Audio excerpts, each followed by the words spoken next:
शिव कथा कह रही है। एक बार मां पार्वती जी भगवान शंकर जी को लेकर अपने पिता हिमालय राज्य से मिलने के लिए गए।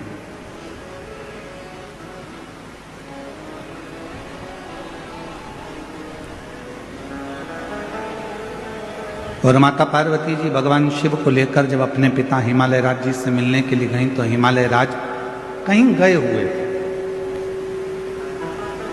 हिमालय राज वहां पर थे नहीं। पार्वती जी अपनी मां मीनावती के पास पहुंची और मां मीनावती की गोद में सिर रखकर मां पार्वती जी लेट गई। कुछ देरी हुई और कुछ देरी के बाद हिमालय राज आ गए। हिमालय राज जैसे ही आए तो पार्वती जी उनसे जाकर गले लगे।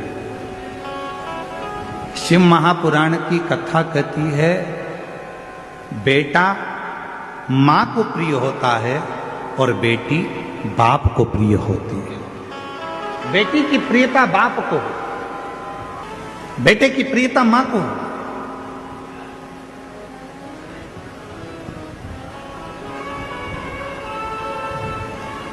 अगर बेटे को कुछ चाहिए होगा ना तो सबसे पहले वो अपनी मम्मी से कहेगा मम्मा आई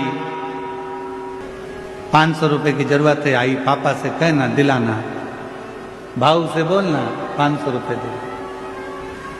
बेटे को जरूरत होती है तो वो अपनी माँ से कहता है, और बेटी को किसी भी चीज की जरूरत होती है सबसे पहले अगर बेटी बोलती है तो अपने पापा से कहती है पापा ऐसी बात है, मुझे पढ़ाई करना है, इस कॉलेज में जाना है, इस स्कूल में जाना है, मुझे ऐसा करना है, मुझे ये कोचिंग करना है, मुझे ये करना है। उसकी प्रियता उसके पिता से।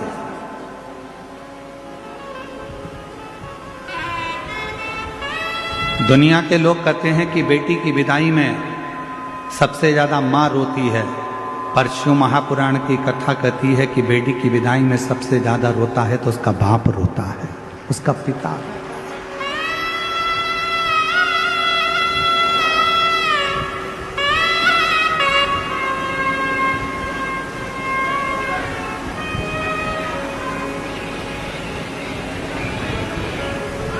दुनिया का एक दान सबसे विचित्र दान है और वो है कन्यादान। दुनिया का एक दान सबसे विचित्र दान है और वो है कन्यादान। एक बाप अपने दिल की, अपने घर की सारी खुशियां दूसरे के हाथ में दान दे देता।